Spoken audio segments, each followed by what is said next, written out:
Speaking of the Supreme Court, by the way, obviously we have a new justice who's about to be confirmed and appointed to the court here. Ketanji Brown Jackson, she had her confirmation hearings last week, and we got a little bit more information on what she believes on guns, but obviously she's never ruled on the Second Amendment in a Second Amendment case.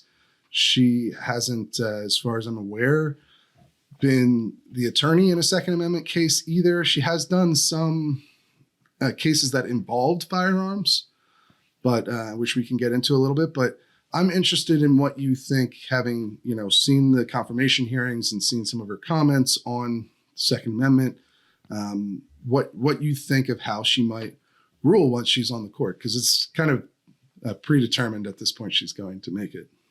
I think it's so difficult to tell. My broad assumption is that she's not an originalist, because if she were one, Joe Biden wouldn't have nominated her, and the Democrats wouldn't be as enthusiastic about approving her as they are. Now, she did make some originalist-sounding noises at the hearing. In fact, in some ways, she sounded more originalist than some of the recent Republicans, with the exception of Neil Gorsuch. We will see. I'm skeptical. Yeah. It was notable that she didn't say the Second Amendment protects the right to bear arms.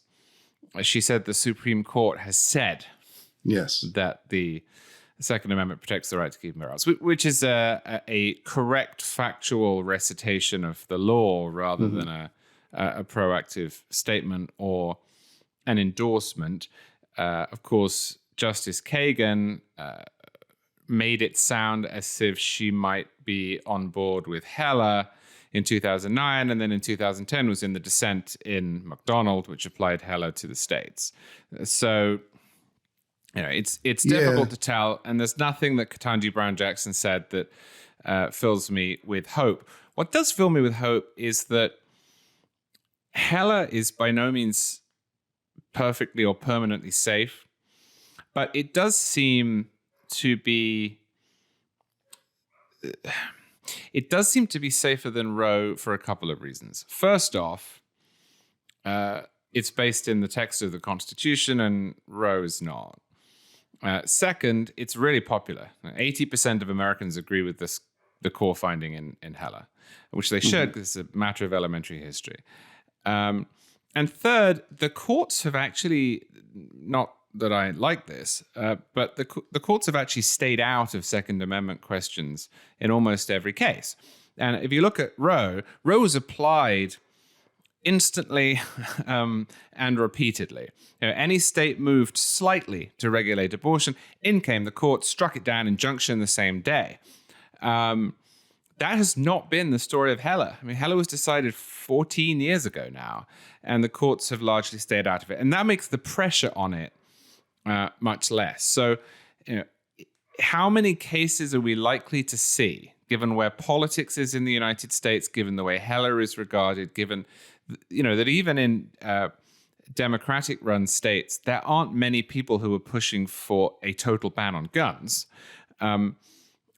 How likely is it that Ketanji Brown Jackson is going to be asked the question, does the Second Amendment protect an individual right?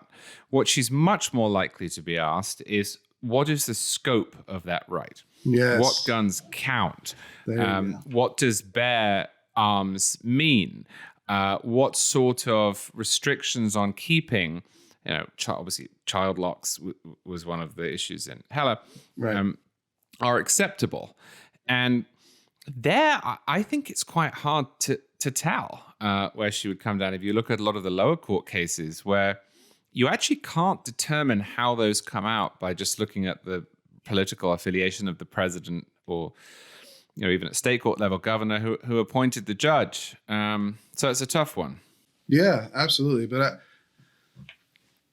I think it's interesting, because she hasn't actually ruled on the Second Amendment at all. You're kind of stuck looking at these things that are more like signs than any concrete evidence.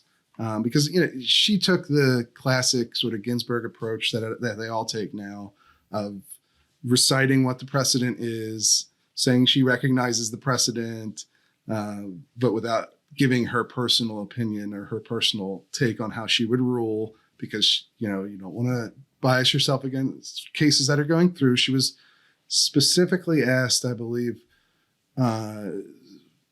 about.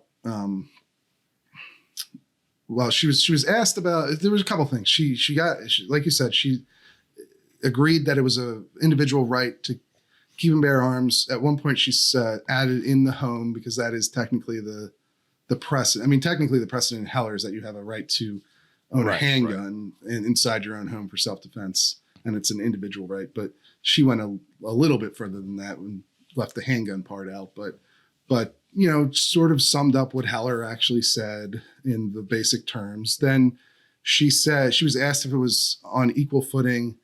There was Cornyn asked about, it was more a point about Roe than Heller, but he asked her if she considered Heller to be on the same level as Roe, and she said that she wasn't aware of any ranking system of precedents, and that they're all all Supreme Court precedents are basically the same.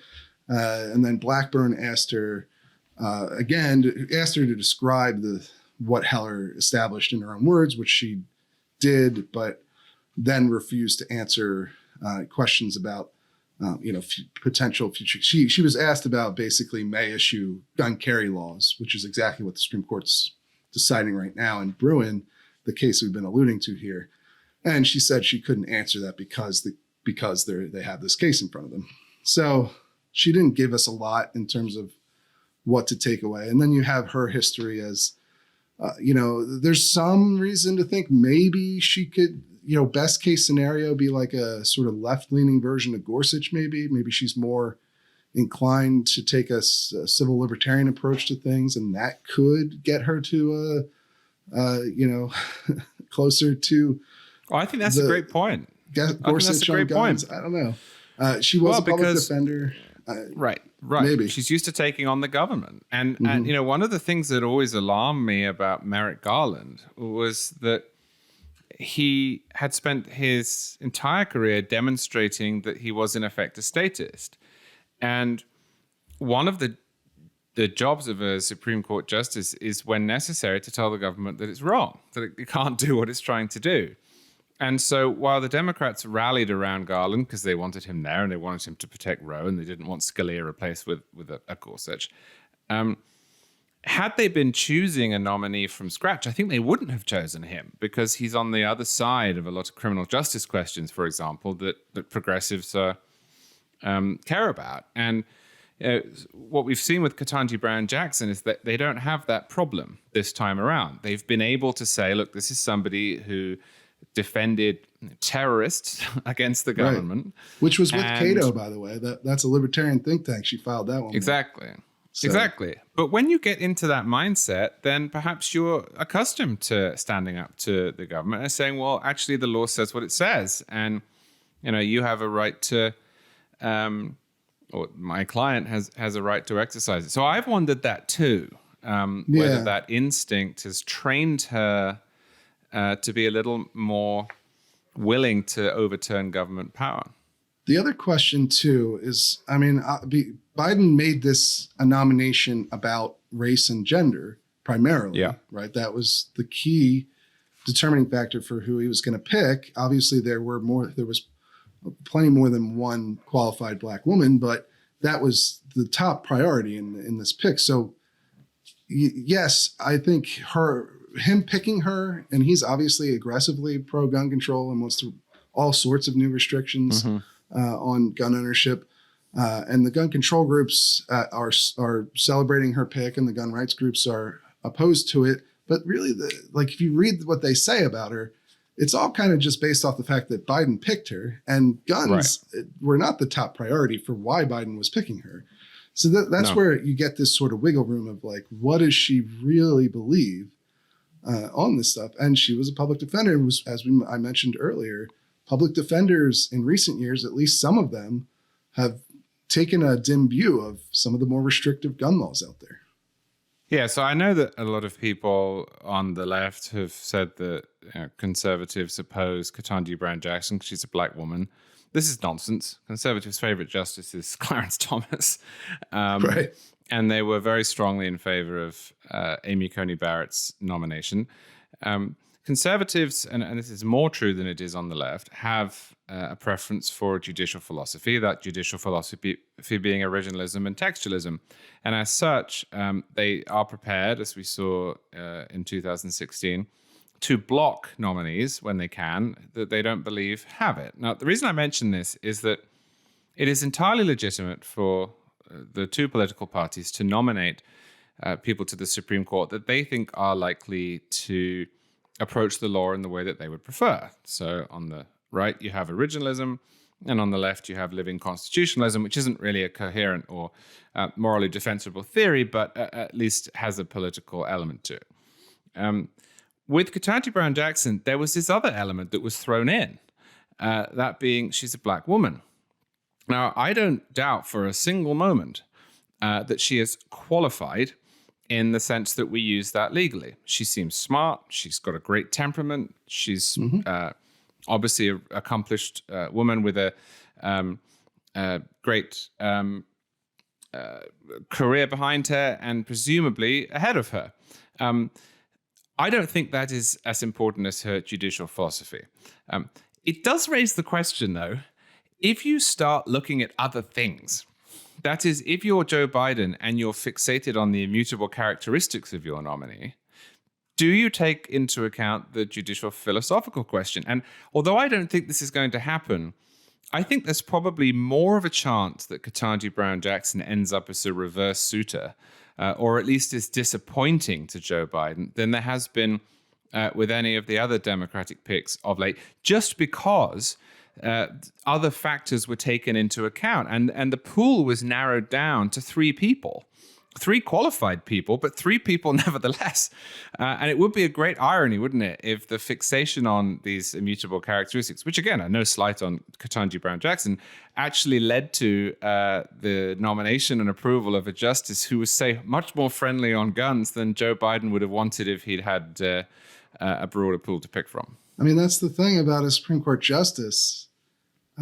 They can do whatever they want, basically, once they get on the court. So if they have no record on an issue, you're trying to just guessing at what they might do, which is what we've been doing here. But that's clearly what the Biden administration has been doing as well. And it's just not crystal clear. I think it is fair enough, as you said at the beginning, to take the signals from political actors on this and say, well, most likely she will end up as Sotomayor and Kagan did, regardless of what they said in their confirmation hearings, and rule with the liberal side of the court on gun issues. I think that's probably the most likely outcome, right?